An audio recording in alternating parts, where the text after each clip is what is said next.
The James Show Podcast.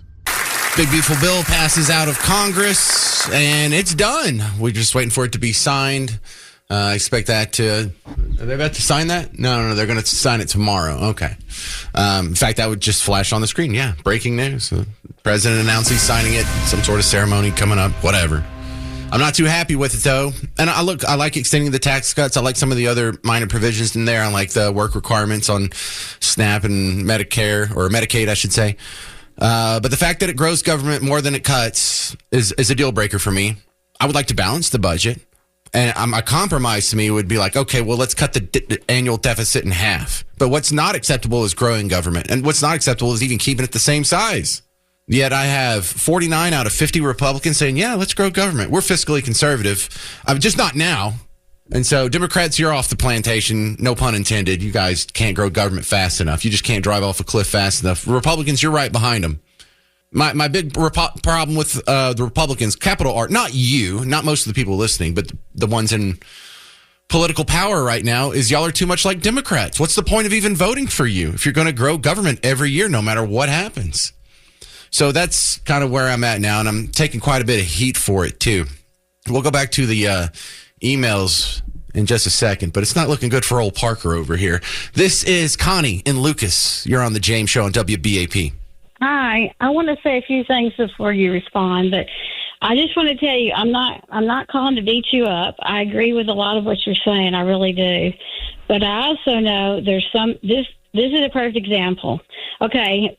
I like Nancy and Ron Paul, but did you know, as far as I know, Nancy did vote under Biden to extend the debt ceiling. Did you know that? Yeah.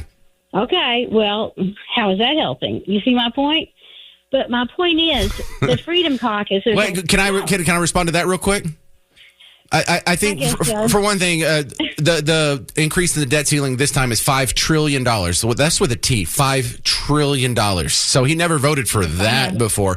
Also, Massey was probably sitting around with 216 other Republicans in the House of Representatives going, look, just vote for it this time, and then we'll get to the cuts later. We just have to pass this now. We just need to get this win through. We just need to get this through, and we'll do the cuts. You can't get everything you want now. You can't just cut it all at once. And it's everything that people are saying to me now are probably what they were saying to him when he did that vote. So it's not that he violated his principles today by voting against growing government. It's that people made false promises to him that warped his vote in the past, and he's not sticking with it anymore, and I'm not either.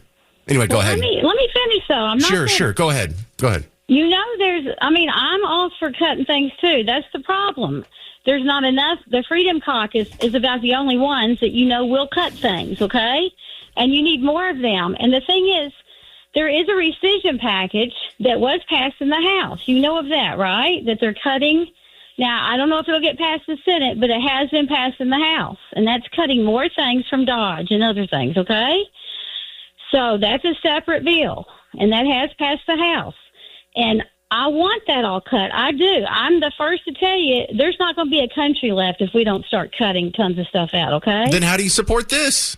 Because this has a lot of good cuts, and I'm hoping several rescission bills will pass, is what I'm trying to tell you. I'm hoping those rescission bills will cut more. Okay, so in 6 months from now, Connie, when there's no rescission bills and we still have government bigger than it was last year, are you still going to support the Republicans? Over the Democrats, I will, because they're like whores. And so then we're never... I know, but because of that, we're never going to get cuts. Left and right. Well, get more people. You know, this is the problem with Massey and Rand Paul. I like them both. And I'm not going to attack them. I'm not. I see their points. But why don't they get more Republicans to go with them, and then we do all this? But they don't. No. There's no they. You don't. The reason Rand Paul and Thomas Massey don't hold more power and sway and get their way is because of you, Connie. People like you who say you're fiscal conservative. Because I'm not against them at all. You are. No, listen. No, I'm not. I know you're not against them, but you say you're for fiscal conservatism, but you support the big, beautiful bill. You still support the party that gives you bigger government every year. And you haven't given me a boundary on how far does it have to go before you cut it off, because you don't stand on your principles. And not just you, Connie, millions of people who say that they're fiscal conservative. Stop supporting the Republicans. Primary every Republican that voted for this, all 49 senators, including the two in Texas, and pretty much everyone in the House except for the two guys that voted against it. Primary all of them. Okay, or vote third party. You don't realize the Democrats are never going to let you cut stuff. Never, never. And, that's the problem. They've given a free turkey to everybody at Thanksgiving, and they think they should continue giving free turkeys to everybody at Thanksgiving. They let the border open. They let 15 million people in, and they knew if they let them in, then we would have trouble getting them out. That was the whole point of opening the border to begin with. Republicans are better than Democrats. I'll give you that any day of the week. But we can't keep doing this lesser of two evil things. We're still going to fly off a cliff. We're going to lesser the two evils our way straight into bankruptcy, straight into fiscal collapse. So if we're going to have a fiscal collapse going 60 miles an hour or 50 miles an hour, that's the Republican Party versus the Democrat Party right now. Rand Paul, Thomas Massey want to hit the brakes, turn this car around, and stop driving toward a cliff. And if you're not with me on that one, I don't understand how you call yourself a fiscal conservative. I don't understand how you can say you're a limited government conservative and support this bill, or really support the Republican Party. The motion is adopted. Let's do some USA chants here. All right. We got it. My next guest helping us out with this, Victoria Churchill from Young Voices, back on the James Show. I'm not a big fan of this. I realize a lot of people are happy that Donald Trump got a win legislatively, but it still grows government, and I don't like that.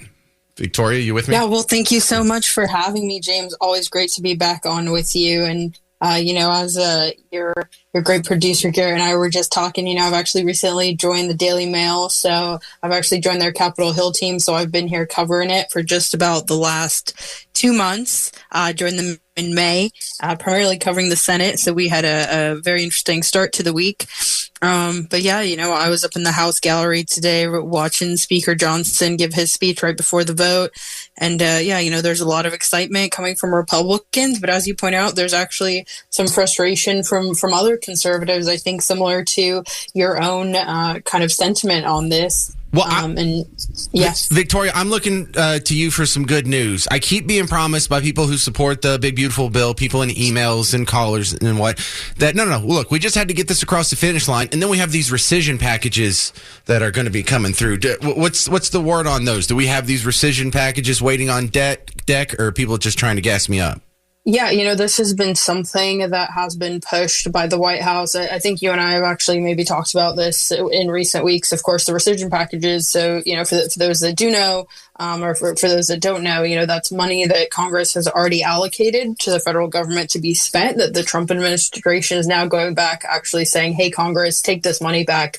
We don't want to spend it. Basically whatever program this is being spent on, we don't think that's worth it. Of course, they've already cut a number of programs and grants, and that's been quite extensively covered. I myself, I had a nice little, scoop. And again, I think you and I might have talked about it around the time of the LA ICE riots. There was a group that was, that organized kind of one of the initial protests that was, a peaceful protest, but still, this group had gotten taxpayer dollars in, almost $1 million worth of taxpayer funds over the last few years of the Biden administration. And then when Secretary Noem came into leadership at DHS, they cut the rest of that contract. So, they cut what was basically the remaining 10% of it, but that's still, I think it was about $100,000 to $120,000 in savings just off that one contract that kind of made it into the media.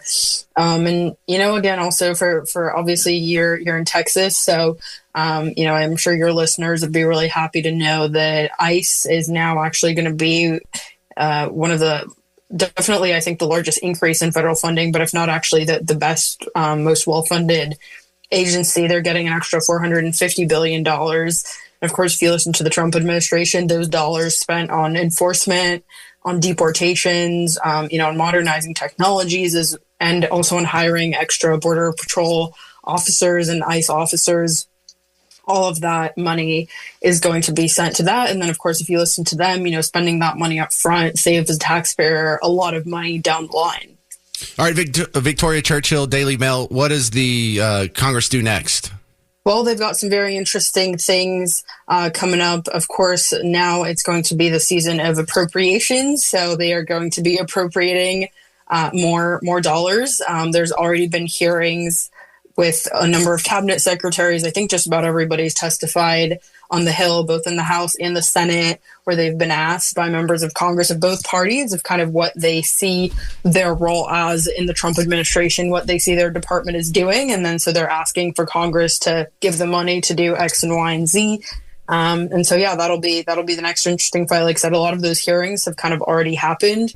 But if there's any that are kind of outstanding, there's always a couple interesting firework moments, because I'd say every agency probably has something that Congress really wants to drill down on. Are they using this money that they've been given in the way that Congress intended or not? And if not, kind of where's the conflict in that? So I think not necessarily as exciting to a lot of people, but that's of course why you've got people like me to keep you updated on the nitty gritty and share the highlights with people like you. Well, be in touch, because I like getting updates from people on the ground in D.C. Sitting in the galleries was Victoria Churchill from the Daily Mail. Thank you very much for the update. Thank you so much, James. Always great to be back on with you. All right, we return to the phones. 800-288-9227. This is Charlie and Burnett. You're on WBAP. Hey, James, can you hear me? I can, Charlie. Go. Hey, thanks for being a voice of sanity and reason out there. I love your show. Anyway, of course, there's so many pieces of this, and I thank you for bringing up the ever increasing federal, but also the state. The state legislators here in Austin did a horrible job growing government.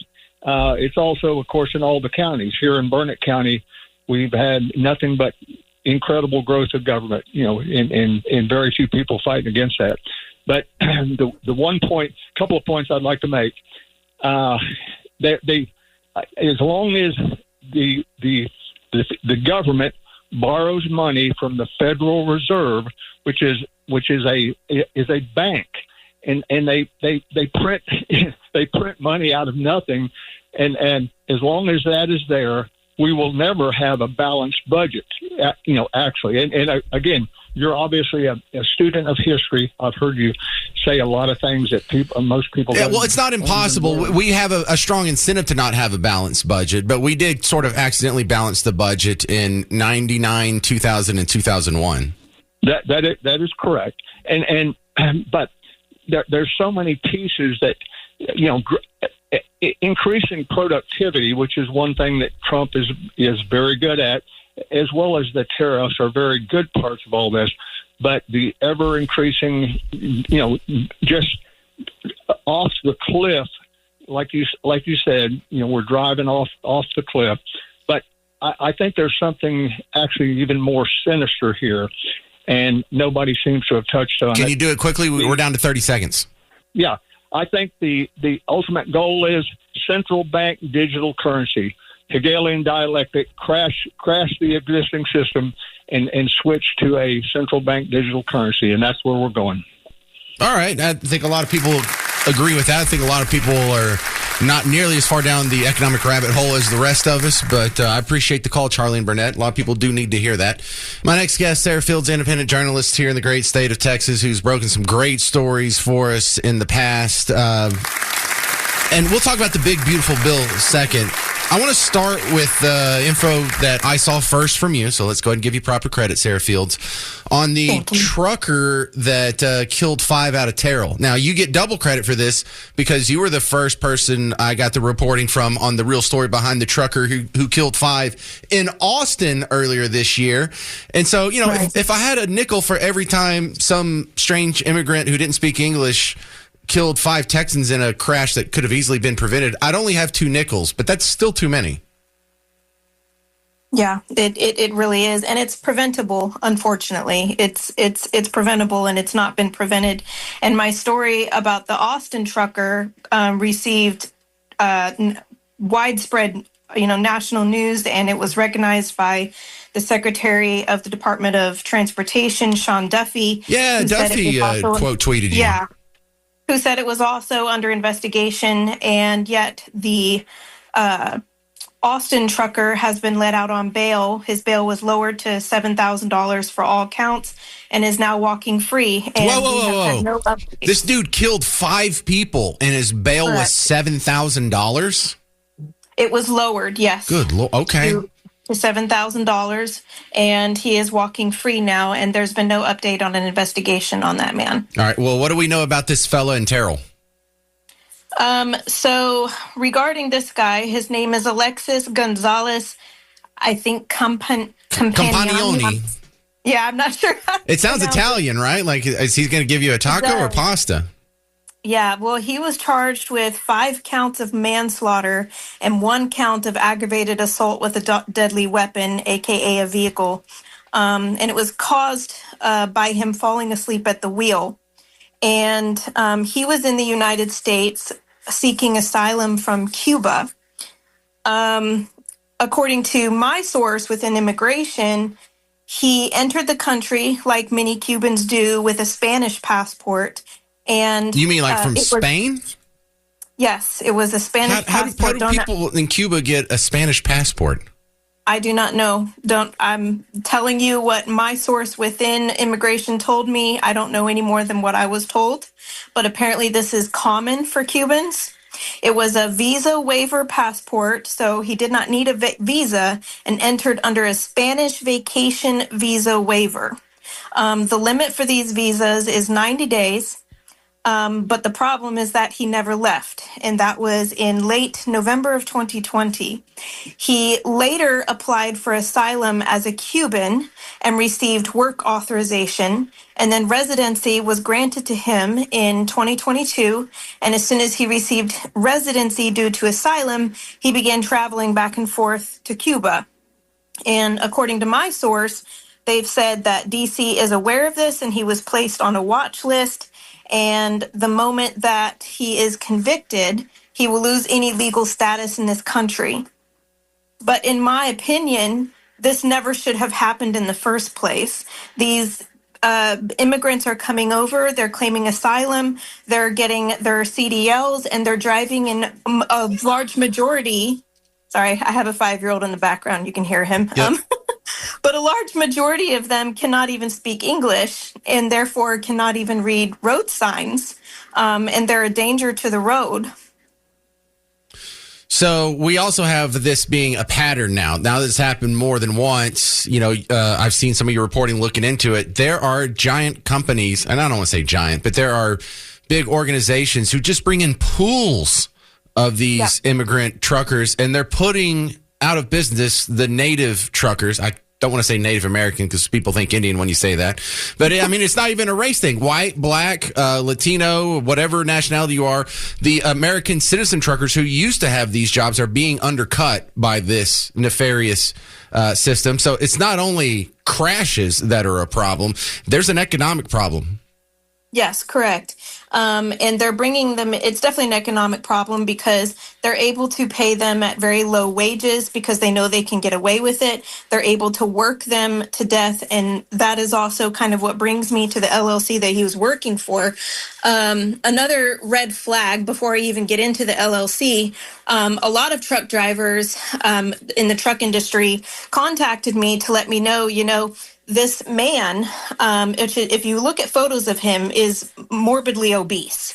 And in the trucking industry, a neck size over 17 inches and or a BMI over 28 is supposed to lead to a medical examiner sending the driver for a sleep apnea test. And there are certain numbers that make it mandatory.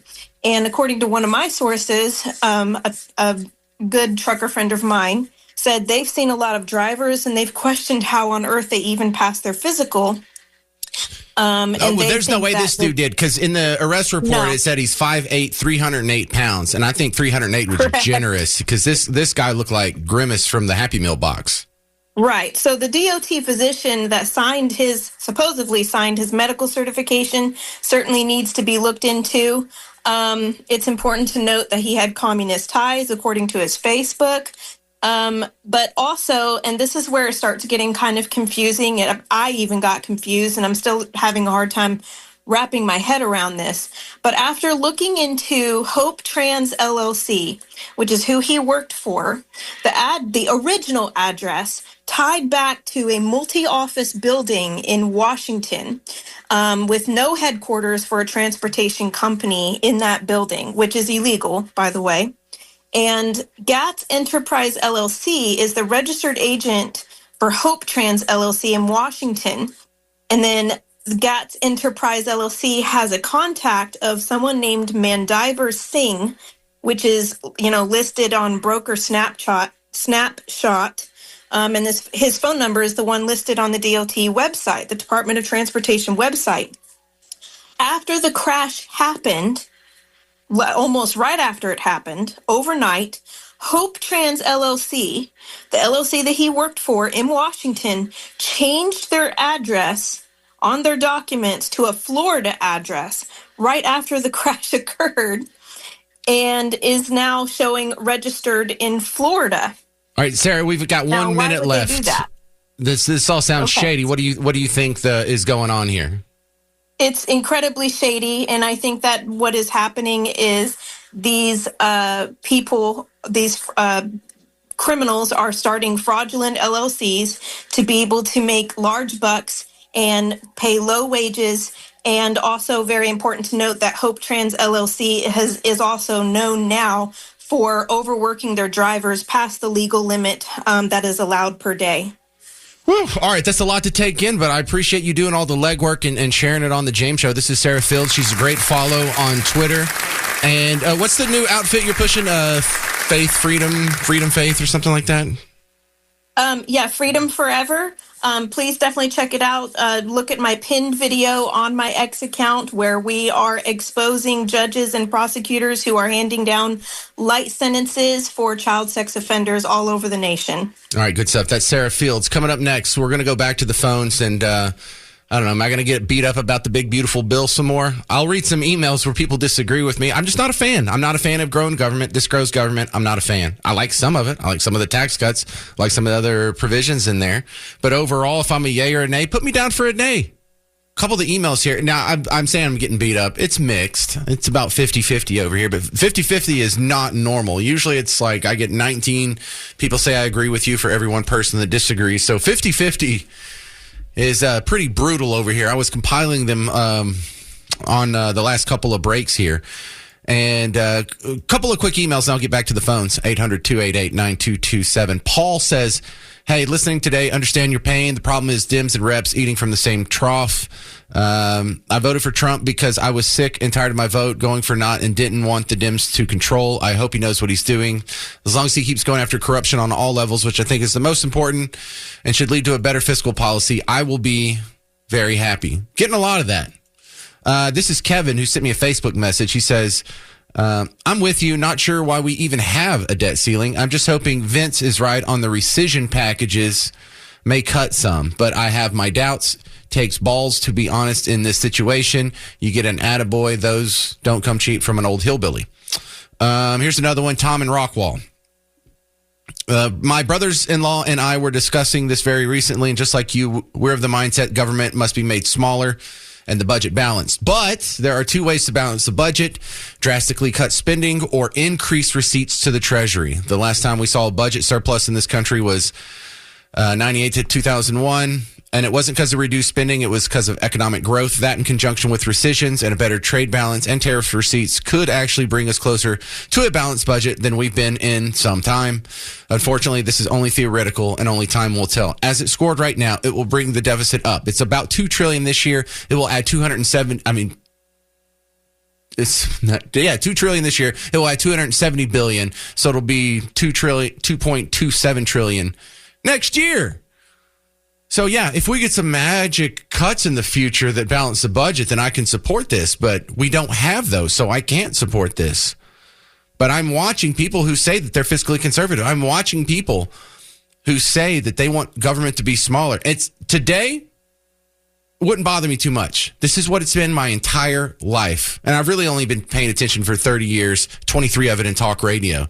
And I hear this every time. We have to raise this debt ceiling. We have to pass a budget. There's a government shutdown. There's an omnibus. We got some sort of spending bill. Every time I'm told, James, just take a back seat. We'll get to you next. You wouldn't put up with this if it was your spouse, would you? Would you do this for 23 years if your spouse is like, oh, I have a headache, we'll do it tomorrow. Oh, I don't feel like it, we'll do it tomorrow. Oh, it's that time of the month, we'll do it tomorrow. After like 23 years, you'd say, I don't think we're going to do it tomorrow, wouldn't you? We're going to do it now. Or not. Let's get off that metaphor. Steve in Brookton, you're on WBAP. Hey, I'm not going to beat you up. I agree with you. But this bill did not go far enough at all. Is there a but coming? No. Oh, okay. The government needs to be cut, slashed. Department of Education, gone. All this spending, gone. Stuff needs to go back to the states. You had a caller earlier that told you that if you didn't agree with him, you needed to get the hell out of the country. That's the kind of attitude that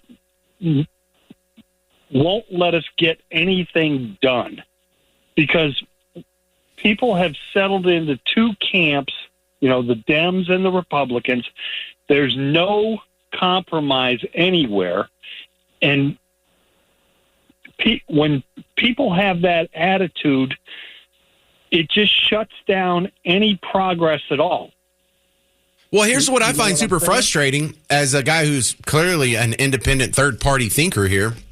My problem with the Democrats and Republicans is they're so damn alike. They pretend like they're opposite sides of the spectrum, but you guys are teetering on the same tree branch, just inches away from each other. From my point of view, I mean, exactly. Republicans are Democrats that want to close the border as it stands right now.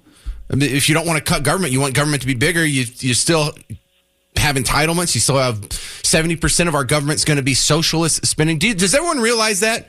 Like, if we got rid of the socialism in our government, the budget would be more than balanced tomorrow. More than 70% of what the government spends is them taking a dollar from you and giving it to someone who didn't work for it. That's 70% of our budget. I think we need the Convention of States, get in term limits. Look, that sounds nice, but are we going to get a Convention of States and end up with a government the way I see fit, like sort of the libertarian founding fathers constitutional government? Or are we going to get more Democrats and Republicans just rehashing the same thing out of the Convention of States? Because if 49 out of 50 Republicans are okay with growing government, Convention of States is going to be worse for us. I think our problem is that you have too many people that they will talk about doing things, but they don't actually get out there and do anything. They're not going to. We need the Convention of States, but people will not be active enough to get that going. All right, that's good stuff. Let me go to another caller here. Thank you, Steve. This is Dwayne in Cleburne. You're next up on WBAP. What's up, Dwayne? Well, I hear you. I came in kind of late, but I hear you referencing the CBO projections. Yeah. Is that correct? Yeah. CBO has never been correct. Understand that. Yeah, they've always undercut it. They have absolutely. Every time since Reagan, they have, when the supply side tax cut happens, every time they have dramatically underestimated the tax revenues. So if your position is based on CBO projections, you're just wasting your time. Yeah, but we're not going to grow the government so much that we get an additional $2 trillion a year in tax revenue and therefore make up the deficit, the annual deficit. We're not going to beat this by growing out of it. That's not even a possibility. Because I don't think that's correct. Okay, so our entire economy is what, $38 trillion now? And if we have a tax rate of Trump's first term, they projected tax revenue with the cut would go down $1.5 trillion and went up 1.5. They were almost $3 trillion off. Yeah. Okay. So let's put it like this. Right now, let's just use a round number. The GDP of the United States is about $40 trillion if you round it up. And we take in about $4 trillion in taxes. So we have about a 10% tax rate. So in order to make up the other $2 trillion in taxes that we're short, we would have to have another 20 trillion size of our economy. So we have to grow our economy by 50% in the next 12 months in order to balance the budget. That's too optimistic for me to buy, sir. That's not going to happen. I don't follow your numbers. I don't think they make sense. My only point is, forget the CBO. Look at the projections from the Economic Council that's headed by Kevin Hassett. I remember George W. Bush saying we're going to grow out of it. I remember Trump saying we're going to grow out of it. And here we are with a bigger government and bigger debt and bigger deficits. If we come back in 5 years and we haven't grown out of this and we still have a big old fat deficit, I want you to call me back and I want you to say, sorry, James, I was wrong. Because I never get that. I never got people calling me back saying, Trump's crashing the economy. Look at the stock market. Now we're at all-time highs. They were saying that 3 months ago. Am I getting... All right, I got to go. It's the James Show. I'm James Parker, 800-288-9227, News Talk 820, 93.3 FM, WBAP. The James Show Podcast.